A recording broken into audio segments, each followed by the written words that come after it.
네, CBS 라디오 박종현 판승부 2부문을 열었습니다. 한판 브리핑 오마이뉴스의 곽우신 기자와 함께합니다. 어서 오십시오. 네, 안녕하세요. 예, 자 사전투표일이 내일입니다. 여야 모두 적극 독려하고 있는 상황이죠. 네, 사전투표율을 지금 진짜 코앞에 뒀죠. 이틀간 부산 지역 후보 지원에 나선 이재명 민주당 대표 겸 상임 공동선대위원장 오늘 헌법을 언급했습니다. 헌법 1조 조항을 가져와서요. 사전투표의 중요성을 언급한 건데요. 이 민심이 요동치는 부산에서 대한민국이 진정한 민주공화국임을 증명하자라고 이 사전투표 메시지를 냈습니다. 또 이 민주당 부산 선대위가 마련한 사전투표 퍼포먼스 행사에도 참여를 했는데요. 부마항쟁과 촛불을 넘어 투표혁명으로 이런 슬로건을 걸었습니다. 예, 마찬가지로 국민의힘 총괄선대위원장 맡고 있는 한동훈 비대위원장도 오늘 아침에 사전투표를 독려하고 나섰는데요. 아무래도 좀 강성 지지층을 중심으로 여전히 좀 부정선거에 대한 음모론이 일부 있다 보니까 예, 사전투표를 기피하는 진영 일각의 정서가 자칫 결집에 방해가 되지 않을까 이런 우려로 보입니다. 그래서 오늘 사전투표 관련 입장 발표 기자회견을 따로 열고 하루뿐인 본투표만이 아니라 이틀인 사전투표까지 적극 동참해달라. 그래서 구호는 1일간 싸우는 사람이 3일간 싸우는 사람을 이길 수 있겠느냐 이렇게 주장을 했습니다. 아하, 그러니까 사전투표 2일과 본투표 하루까지 합하면 3일이니까. 네, 그렇죠. 예. 자, 이제 어제까지 시행된 여론조사만 보도를 할 수 있는 상황이고 오늘부터 실시된 여론조사는 발표할 수 없기 때문에 그러니까 여론조사 공표 금지 기간입니다. 그래서 깜깜이 선거다 뭐 이런 얘기가 있습니다만 자, 판세 어떻게 전망되고 있습니까? 공교롭게도 오늘 그래서 양당이 모두 판세 관련 브리핑을 했는데요. 예. 일단 민주당 한병도 전략본부장이 내놓은 판세는 양당 결집으로 인해서 경합 지역이 더 늘어나고 있다라고 보았습니다. 예. 선거 승패를 예측할 수 없는 한 표 승부라면서 특히 막판에 국민의힘 지지세의 결집을 감안하면 원래 49곳으로 예측했던 초박빙 격전 지역이 더 늘어날 수 있다라고 했습니다. 그래서 지금 최근 여론조사를 보면 윤석열 정부를 심판하자, 민주당이 힘을 싣자라는 기류와 이에 위기감을 느끼는 기류로 양당 결집 현상이 동시에 발생하고 있다라면서 박빙이 워낙 많고 연령대별 투표율 또 막판 보수 결집을 감안하면 예측하기 어렵지만 목표는 여전히 과반 달성이다라고 강조를 했고요. 예. 국민의힘 같은 경우도 오늘 구체적으로 숫자를 언급을 했습니다. 수도권 26곳, 충청권 13곳, 부울경 13곳, 강원 3곳까지 해서 전국 55개 선거구가 3~4%포인트 이내 접전이 펼쳐지고 있다라는 설명이었는데요. 예. 오늘 정양석 중앙선대위 부위원장이 지금 총선 말 그대로 살 얼음판이다라고 이야기를 했고요. 사실 한동훈 위원장이 어제 유세 때도 전국 55곳이 박빙으로 이기거나 지고 있다라고 언급한 바 있는데 구체적으로 보충 설명에 나섰습니다. 예. 그러면서 결코 안심하거나 포기할 수 없는 상황이다라며 초박빙 지역에서 상당수 선방하면 국민의힘이 반드시 승리한다. 반대로 여기서 무너지면 개헌 저지선마저 뚫릴 수 있다. 이렇게 강조했습니다. 예, 자 내일 이제 사전 투표가 시작이 됩니다. 여야 모두 조심스럽게 살얼음판이다. 그야말로 긴장을 하면서 마지막까지 최선을 다하고 있는데요. 먼저 진수희 전 장관부터 네. 말씀 주시죠. 그 지금 사전 투표가 예, 그 도입될 당시 초기 몇 번에 걸쳐서는 이 보수당 쪽에서는 사전 투표율이 굉장히 낮았잖아요. 예, 그런데 그렇죠. 몇 번의 선거를 거치면서 이제 사전 투표에 대한 그 불신 이런 게 많이 이제 누그러지면서 저는 이 그 국민의힘 쪽에도 이제 사전 투표 하자라는 게 거의 대세로 굳어지고 있어서 예, 그 사전 투표율만 가지고는 어느 당에 유리하다 불리하다 이거를 따질 수 없는 그 상황으로 이제 가고 있다. 그 한동훈 위원장이 강조한 대로 하루 투표하는 것과 사흘 투표하는 것과는 본 투표 하려고 그러다가 못하고 말 그런 리스크도 있잖아요. 그러니까 이제 뭐 그런 거가 이제 보수 지지층한테도 먹히고 있지 않나 그런 생각을 합니다. 예, 박 시장님. 근데 한동훈 비대위원장의 말이 맞죠. 정말 하루 싸우는 사람과 사흘 싸우는 사람 누가 더 유리할지 뻔한 거잖아요. 근데 불과 며칠 전에 홍석준 선대위 부실장이 얘기했잖아요. 사전 투표는 조금 우리는 조심하고 요 얘기했다가 이제 한동훈 비대위원장이 정말 경로까지는 아니지만 예. 강하게 비판하면서 사전 투표 아하. 적극 참여하라 했는데 예, 비대위원장이 그렇게 얘기했어도 일부에서는 아마 안 들을 겁니다. 아, 특히 비대위원장은 저렇게 얘기했지만 일단 국민의힘 지지층 내부에서도 한동훈 지지층 비대위원장 지지층이 있을 것이고 대통령 지지층이 있을 건데 예, 선대위 부실장 공식 직함을 갖고 있는 분이 요건 자자자라고 얘기를 했었기 때문에 그 메아리 여직이 좀 있다. 에코가 메아리가 있을 있다. 거예요. 그래서 아하. 대구 지역구인 분이 예. 사실 홍석준 의원이 그렇죠. 그렇게 얘기했던 게 영향이 좀 있을 것이다. 그거는 뼈가 아플 것 같다는 느낌이 좀 들어요. 그 대통령 그래도 부산까지 가서 하는데 예. 그래도 진짜 보수 어떤 그 사실은 지지층의 메시지가 될 수 있지 않겠습니까? 공식적인 메시지들이 많이 나와도 예. 한 번 공식적인 메시지가 잘못 나가면 아. 뒤에 나오는 것들은 다 잘못됐다고 믿는 분들이 뭐 많다고 못하지만 꽤 있습니다. 아하. 네, 그래서 봐봐 저번에 저쪽에서는 저렇게 얘기했어. 음. 지금 다 무슨 의도로 그걸 덮고 있는 거야. 이렇게 생각하시는 분도 일부 있기 때문에 예. 어쨌든 그런 분 한 분도 없는 게 낫잖아요. 음. 그래서 그런 면에서는 실책들이 있었죠. 그렇군요. 자, 아무튼 사전 투표 여야 모두 독려하고 있는 상황인데 과연 내일과 토요일 몇 %까지 갈지 지난 총선과 비교해서 얼마나 더 높을지 혹은 낮을지 좀 지켜보도록 하시죠. 자, 조국 혁신당 얘기로 넘어가겠습니다. 조국 대표 이번 총선 공약으로 굉장히 강한 말을 많이 하고 있는데 개헌을 통한 제7공화국을 제시했습니다. 어떤 내용이죠? 네, 오늘 기자회견에서요. 22대 국회에서 사회권 선진국을 만들기 위해 행동하겠다라면서 필요하면 개헌을 위해 적극 나서겠다라고 했습니다. 예. 그러면서 이 조국 혁신당이 개헌 논의의 예인선이 되겠다 이제 이런 표현도 했는데요. 요약을 해보자면 뭐 주거권, 보유권, 교육권, 건강권, 또 일할 권리를 확대를 해서 아까 말씀드린 사회권 선진국을 만들고 예. 여기에 또 이제 오늘 관심을 모은 게 국회의원 국민 소환제를 도입하겠다라고 했습니다. 예. 국가 권력 운영에 국민의 참여와 자치를 더 보장하겠다라는 취지였는데요. 또 그 외에도 검찰, 국정원, 감사원, 경찰, 기재부 이렇게 한 5개 기관 정도를 꼽아서 국민의 통제 아래에 두고 아까 말씀드린 것처럼 국회의원도 지금 지자체장한테 주민소환제가 적용되는 것처럼 예. 국민들이 필요하면 소환할 수 있도록 제도를 설계해 보겠다 이렇게 이야기했습니다. 네, 오늘 조국 대표 서울시 양천 소방서를 찾아서 또 소방 공무원을 격려를 했는데요.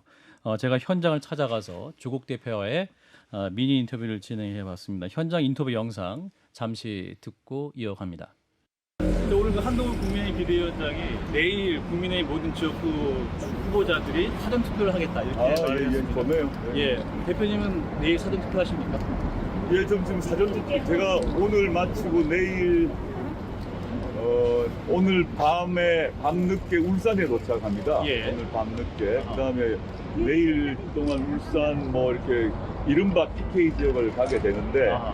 그 어디선가 할 것 같습니다. 그렇군요. 예, 어디선가. 이재명 대표 같은 경우는 대전에서 투표를 하실 예정이고 예, 예. 한동훈 비대위원장은 서울에서 투표를 한다고 하는데 그러면 대표님께서는 울산 PK 지역에서 울산, 양산, 부산 뭐 그 길을 아마 계속 돌고 있을 건데 예. 그 투표소 사정에 따라서 어디서 할지는 제가 미리 말씀 못 드리겠습니다. 근데 그 어디선가 할 것 같습니다. 예, 어제 이제 4.3 추념식이 있었는데 네, 예. 윤석열 대통령과 한동훈 비대위원장이 참여를 하지 않았습니다. 현장에 참여하지 않았습니다. 네. 대표님께서 어떤 입장이십니까?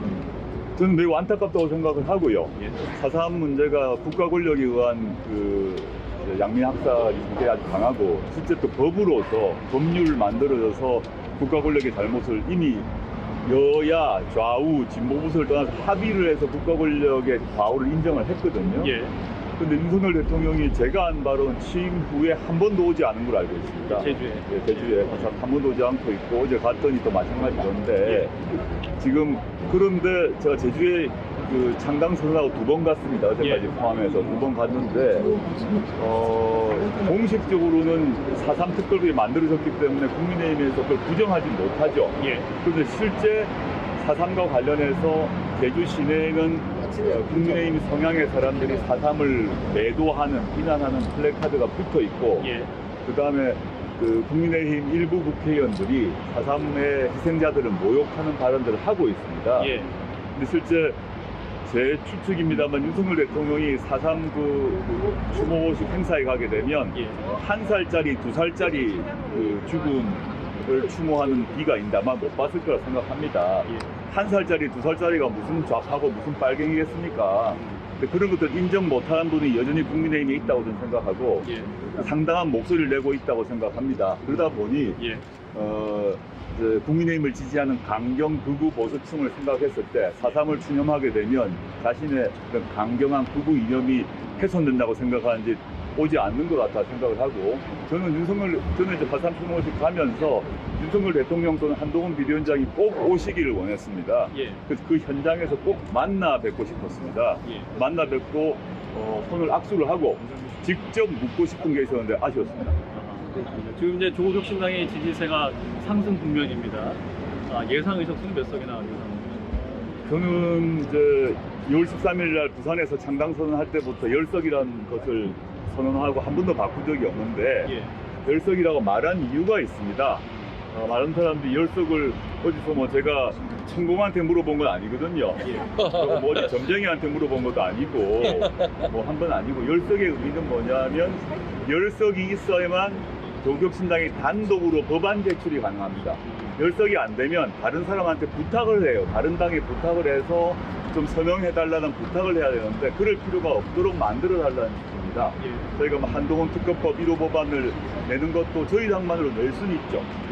그 다음에 민주당과 협력을 해서 통과해야 되는데 일단 단독 법안을 낼 수 있는 10석을 달라라는 취지였고요. 근데 지금 여론조사 상황이 좀 좋지 않습니까? 좋아서 그 점에서 매우 고무적이고 저희도 행복한데 앞으로 얼마 남지 않았지만 어떤 일이 발생할지 모르기 때문에 목표 의석수를 높이지 않고 있습니다. 물론 여기 계신 뭐 시민분들이나 전국에 계신 국민들께서 조금 더 힘을 보태 주신다면 저희가 그 기대와 응원에 부합하도록 효능감 있는 정치를 보여드릴 생각이고요. 그리고 다행히 또 한편으로는 우리 김민석 민주당 총선 상황 실장께서 일주일 전인가요? 원내교섭 단체 수를 낮추겠다라고 약속을 했습니다. 몇 석으로 낮출지는 알 수가 없고 현재 20석입니다. 20석인데 막 조금만 낮추시면 뭐 15가 될지 그건 알 수가 없으나 그렇게 말씀해 주셔서 감사한 마음이고 저희가 원내교섭 단체가 된다면 조금 더 정치적 영향력을 더 발휘할 수 있겠죠. 근데 지금은 일단 최소 10 플러스 알파, 최소 10을 목표로 하고 있다라는 점만 다시 한번 말씀드립니다. 그 의료 대란이 2달째 이어지고 있는데 어제 이재명 대표가 그 22대 국회 열리면 민관청 협의체 하나 만들어서 네네. 2,000명에 연연하지 않겠다 이렇게 이제 원점에 시작하겠다 이렇게 얘기했거든요. 이명 대표께서요? 네, 네네. 페이스북에 이거 못 봤습니다. 네. 네. 그 대표님 좀 어떻게 보시나요? 저는 뭐 이게 의료 의사 증원 문제 같은 경우 지난 문재인 정부 때 기본 틀이 마련됐습니다. 사실은 문재인 정부 때 숫자가 정확하지 않은데 400인지 500인지 약간 헷갈리는데 확인 필요합니다. 숫자를 400, 500으로 하되 단계적으로 늘린다가 있고 시기적으로. 두 번째는 지금처럼 한 번에 늘리면 어떤 문제가 있나 하면 예컨대 뭐 부산에서 졸업을 하더라도 광주에서 의대를 졸업하더라도 졸업하고 난 뒤에 다 수도권으로 옵니다. 수도권은 의사가 넘치고 지역은 의사가 부족한 상태가 됩니다. 현재 우리나라 의료 서비스의 문제는 지역은 의료 서비스가 공동화되고 수도권은 경쟁이 치열해서 의사분들이 힘든 이런 상황인데 이 문제 해결을 못하고 있어요. 두 번째는 의대를 졸업하고 난 뒤에 필수 의료과라는 데가 있습니다. 즉 의사들이 잘 안 가려고 해요. 그냥 위험 부담은 높고 숙가는 낮고 그리고 뭐 돈도 별로 안 벌리고. 근데 실제 우리 국민들의 의료 서비스 양질의 의료 서비스를 위해서는 반드시 필요한 그런 필수 주요과가 있는데 그 길 안 가려고 그래요. 왜냐면 여러 가지 이유가 있겠죠. 의사분들도 와서 뭐 돈도 벌어야 되고 생활도 해야 되는데 이 문제를 해결하기 위해서 지난 문재인 정부 때는 서로 의논을 해가지고 수를 늘린다. 근데 늘리는 그 수는 의무적으로 필수 의료 부분 그리고 지역 의료에 배치해서 오랫동안 근무하게 한다는 걸 전제로 늘리게 했어요. 그게 논의가 진행되다가 이게 의료 파업 때문에 다 원위치 됐습니다. 이 정책을 되살려야 한다고 저는 보고 있습니다.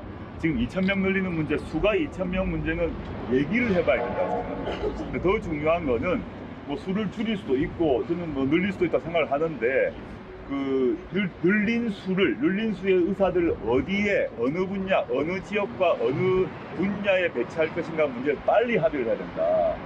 의료 쪽과 합의해서 처리를 해야 되는 게 더 중요하다 생각하고요. 저는 민주당도 똑같은 생각일 거라 추측합니다. 왜냐하면 민주당도 문재인 정부에 추진했던 그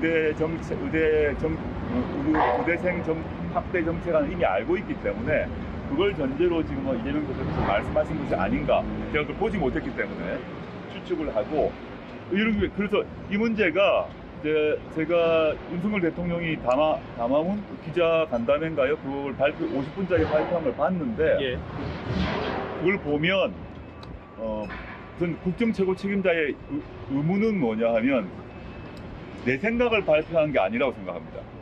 문제가 발생했으면 문제를 해결할 수 있는 것을 자기가 밝혀야 됩니다. 근데 그 안을 보게 되면 나는 이런 생각하는데 본인이 생각해 보니까 이게 자기 생각은 이건데 사람들이 동의를 하지 않는다? 그러면 의사분들 보고 바람직한 안을 가지고 오라고 했어요. 아주 쉬운 말로 요약하면 이게 무슨 국정 책임자가 할 일입니까? 국정 책임자는 반대타 또는 비판 세력, 문제 제기 세력과 협의하고 논의해서 자기가 책임져야 됩니다. 들어봤더니 이러하니 저는 이런 안을 하겠습니다라고 하고 그 안에 대해서 제가 책임지겠습니다라고 해야 되는데 그런 태도가 아니어서 저는 국정 최고 책임자로의 자격이 없다고 보았습니다. 예, 마지막 질문은 4월 11일 날 이제 만약에 당선이 되시면 당대표로서 이제 여야 당대표도 만나셔야 될 것 같은데 네네네. 가장 먼저 어느 당 찾아가시겠습니까? 저는 1차적으로 민주당을 찾아가야 될 것 같습니다. 예. 저희가 뭐 모든 이제 첫째는 4월 11일 총선의 목표도 동일하고 예. 그 후에 추진할 정책도 크게 봐서 동일합니다. 물론 조국혁신당과 민주당의 강령과 정책을 보게 되면 예. 조국혁신당이 좀 더 진보적이고 계획적인 건 사실입니다. 민주당의 강령 정책이 없는 것을 저희가 추구하긴 하는데 저희의 강령을 실현하기 위해서도 민주당의 협력이 절대적으로 필수하고 필수적이고 또 민주당과 조국혁신당에 공유하고 있는 부분이 많습니다. 예. 공유하고 있는 부분은 빨리 처리를 해야 되거든요. 그런데 뭐 김건희 종합특검법이라거나 또는 뭐 한동훈 특검법 같은 경우는 아마 동의하실 거라고 보는데 예. 합의되는 빨리 합의할 수 있는 그 무엇이 최소 10가지는 되는 것 같아요. 제가 이렇게 양쪽 공약을 비교를 해보니까 민주당과 조국혁신당이 합의해서 통과할 것이 한 적어도 10가지인데 우선순위를 정해서 빨리 통과를 시키고 6월에 개원이 되면 그 다음에 또 차이가 있는 부분이 있겠죠. 차이 있는 부분들은 서로 정책 협의를 해서 어떻게 할 것인지 논의를 해야 되기 때문에 그게 제일 먼저 가야 될 것 같고 한동훈 위원장도 물론 만나러 가시겠죠. 아니 물론이죠. 어떤 말씀 가장 먼저 하시겠습니까? 저는 한동훈 위원장을 제가 당대표 되고 난 뒤에 빨리 찾아가겠다고 실제 제 비서실장 통해서 한동훈 비대위원장의 비서실장에 연락을 드렸습니다. 꼭 찾아가겠다. 시간을 내달라 했는데 지방 일정 때문에 곤란하다고 그래서 지금까지 못 만나고 있어요. 저는 그 4월 10일 이후에도 한동훈 비대위원장이 비대위원장의 직을 유지할지는 잘 모르겠지만 유지한다고 전제를 한다면 찾아뵙고 이런 식으로 그 카메라 앞에서 저와 한동훈 위원장이 나란히 서서 일단 인사를 드릴 거 아닙니까? 뭐 그게 국회건 국민의힘 당사건 그 카메라가 있는 앞에서 한동훈 위원장님께 직접 묻고 싶은 몇 가지 질문이 있습니다. 그렇군요. 네, 그건 나중에 오늘 여기까지 못 들은 말씀은 파산신도 스튜디오에서 네, 고맙습니다. 직접 나오실지는 몰랐네요. 직접 나오신 전혀 몰라가지고. 예, 감사합니다. 예, 자 오늘 양천 소방서를 찾아왔던 조국 대표와의 인터뷰 들으셨는데요. 두 분 인터뷰 내용 그리고 조국 그 혁신당의 주요 공약 들으시고 어떤 판단하시는지 먼저 진수희 전 의원부터 말씀해 주시죠. 이번 총선에서 이게 구체적으로 개헌 얘기를 하신 최초인 것 같아요. 예. 그런데 이제 내용을 보니까 그냥 여기는 그러니까 아주 구체적인 내용이 아니라서 이것만 봐가지고는 뭐 정확하게 제가 얘기를 할 수는 없는데 사회권 선진국이라고 하셔서 이게 단순한 복지 수준을 넘어서 유럽식 사회민주주의 국가를 실현하겠다 이런 생각을 나타내신 게 아닌가 싶어서 그렇다면 우리 다수 국민의 정서하고는 조금 거리가 있지 않나 싶은 생각을 했고요. 또 하나는 지금 이제까지 범야권이 200석 뭐 이야기를 하면서 거기에 뭐 탄핵 얘기도 시사가 되고 했는데 이게요 국민의힘 쪽에 여당의 국민을 향한 읍소 중에 이제는 개헌 저지선을 마련해 주십시오라는 읍소에 힘이 실릴 수 있게 하는 그런 계기가 또 될 수도 있겠다 하는 생각, 그 두 가지 생각을 했었습니다. 예, 박 시장님. 사실 뭐 말씀하신 대로 그런 부분도 있는데 그래서 실제 여권에서는 개헌 저지선은 지켜주십시오. 그러니까 개헌 저지를 할 수 있도록 지지자들은 투표장에 나와주십시오. 요 얘기잖아요. 네. 근데 야권에서도 똑같이 지금 윤석열 정부를 심판하기 위해서 개헌 저지선을 야권 연대 전체로 가져가야 됩니다라는 또 주장을 하고 있어서 근데 그건 서로 상쇄가 될 텐데 제가 볼 때는 이제 남은 기간 동안 누가 더 자책골을 하느냐 만약 대통령이나 또는 민주당이나 자책골을 누가 하냐에 따라서 어느 쪽에 더 무게가 실릴까가 좀 나눠질 것 같아요. 예. 그리고 일단 개헌 얘기를 이제 조국 대표가 계속 얘기를 하는데 음. 요거는 일단 예를 들어 개헌을 헌법하면 권력구조 개편이 당연히 들어가고요. 그리고 대통령에 대한 뭐 레임덕 임기 이런까지 다 얘기가 될 거고 또 검찰의 기소 독점, 영장 청구권 이런 것까지 뭐 같이 얘기가 될 것 같아요. 예. 자, 일단 여기까지 하고요. 자, 부산으로 잠깐 가보겠습니다. 이제 과연 보수 성향 후보들끼리 단일화가 이루어질 수 있을 것인가? 부산 수영구 현재 상황 어떻습니까? 일단 장해찬 무소속 후보가 단일화를 제안을 하긴 했습니다. 선거 마지막까지 보수 단일화를 위해 노력하겠다라는 입장이기는 한데 사실 오늘 극적으로 성사가 되지 않는다고 하면 사실상 좀 물 건너가는 게 아니냐 이런 평가가 많은 상황이고요. 예. 그래서 뭐 사실 장해찬 후보가 어제 밤 12시까지 직접 얼굴 뵙고 이야기를 나누겠다고 이 선거 사무소까지 정현욱 후보 사무실까지 찾아갔지만 결국 만남은 성사되지 않은 상황입니다. 예. 그래서 일단 정 후보 측에서는 물러날 생각이 없어 보이는 상황이기 때문에요. 좀 어렵고 보이긴 하는데 오늘 또 예. 국민의힘 중앙선대위 차원에서 아예 이제 논평이 나왔습니다. 윤석열 정부가 함께 일할 부산 수영구의 후보는 정현욱 후보다라고 방점을 당해서 찍으면서 예. 아마 개별적인 단일화는 좀 어렵지 않을까 이런 추측이 더 강한 상황입니다. 예, 자 오늘 마침 이재명 더불어민주당 대표가 부산 지역 유사를 갔는데 또 장해찬 후보와 조우를 하면서 설전이 있기도 했습니다. 관련 영상도 있는데 잠깐 듣고 이어갑니다. 국민 여러분, 부산 시민 여러분, 부탁 하나 드리겠습니다.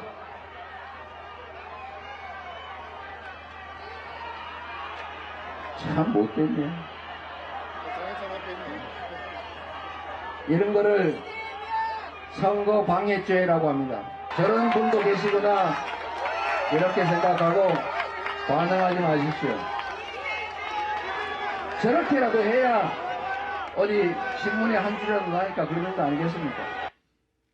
예, 그래서 저희가 방송을 하고 있는지도 모르겠는데 그 장해찬 후보가 이제 화면상으로 어떤 그림이었냐면 이재명 대표가 민주당 후보로 해서 유세를 하고 있었고 장해찬 후보와 그 옆에 이재명 당시 경기지사의 법화 의혹 제보자인 조명현 씨를 대동을 해서 사과하세요 하면서 말을 하는 그런 상황이었고 당시 이재명 대표가 이제 그 부분에 대해서 참 못됐네 이렇게 언급하는 그런 장면이었습니다. 예. 네, 그러니까 사실은 이제 이재명 대표가 옆에 이제 정현욱 후보 쪽도 있었기 때문에 예. 양측이 조금 이제 서로 스피커를 자제하자라고 요청을 한 상황이었고 정현욱 후보 측에서는 그래갖고 이를 수용을 해가지고 일단 잠시 스피커를 끈 상황이었는데 예. 장해찬 후보 측에서 계속 좀 항의를 하는 상황이었습니다. 예. 또 이 자리에서 또 이재명 대표가 이 방금 단일화 관련된 이야기도 잠깐 꺼냈는데요. 예. 본인이 요즘 꽤 잘 맞추는 문어가 되고 있다라면서 장해찬 후보를 향해 결국 정현욱 후보에게 굴복해서 선거를 포기할 것이다라고 꼬집기도 했습니다. 예. 그러면서 지금은 저렇게 기세가 드센 척하고 왔다 갔다 하지만 결국 권력에 굴복할 것이다라면서 끝까지 잘 버텨보라 기대하겠다 이렇게 꼬집기도 했습니다. 예. 자 부산 수영구죠. 예. 자 상황까지 보셨는데 자 전수희 전 의원께서 어떻게 보셨습니까? 진수희 전 의원. 네네. 예. 그 저기 아마 이재명 대표 말씀대로 약간 노이즈 마케팅을 의도하지 않았나 싶은데 저 예. 장해찬 후보가 보면요 무소속 그러니까 탈당해서 무소속 후보로 하면서는 흰 잠바를 입다가 서서히 색깔이 좀 붉어지면서 그러네요. 오늘은 오늘 화면에 굉장히 이제 빨간색. 거의 빨간색에 가까운 옷을 입었는데 예. 모르겠습니다. 이게 지금 이 드랍이라 그러죠. 이제 그 선거를 포기하는 중도 포기를 할 가능성도 제가 보기엔 좀 있어 보이기도 하거든요. 왜냐하면 장해찬 후보는 아시다시피 뭐 국민의힘에 대한 애정이 굉장히 강한 분이기 때문에 만약에 자신이 끝까지 완주함으로 해서 민주당의 어부지리로 한석을 안겨주는 그런 결과가 발생하면 정말 보수 진영에서 자기 정치적인 커리어를 이어나가기 굉장히 힘들다는 거를 누구보다 잘 알고 있기 때문에 예. 뭐 사전투표 앞두고 최종 결심은 못하더라도 본 투표 앞두고는 뭔가 결심을 할 확률도 제가 보기에는 꽤 있어 보입니다. 30초. 네, 사전 투표 때 안 하면 이게 의미가 없어지는데요. 야. 저는 현재까지 보면 안 할 것 같아요. 근데 이게 상당히 아하. 의미가 있는 게 예. 장해찬 후보가 만약 안 하면 원래대로라면 장 후보가 욕을 먹어야 되는데 지금은 완주하면 민주당 후보가 될 가능성이 크잖아요. 예. 그럼 그때 누구 탓을 할 거냐? 본인을 탈락시킨 한동훈 비대위원장을 탓을 할 겁니다. 장해찬 후보가. 그래서 장해찬 후보의 거취는 윤과 한의 갈등이 한 복판에 있는 부분이다. 아. 저는 또 그렇게 생각을 합니다. 예, 이런 가운데 윤석열 대통령은 내일 부산으로 사전 투표를 하러 가는 그런 상황이로 하겠네요. 자, 일단 오늘 여기까지 하겠습니다. 오마이뉴스의 곽우신 기자였습니다. 고맙습니다. 감사합니다.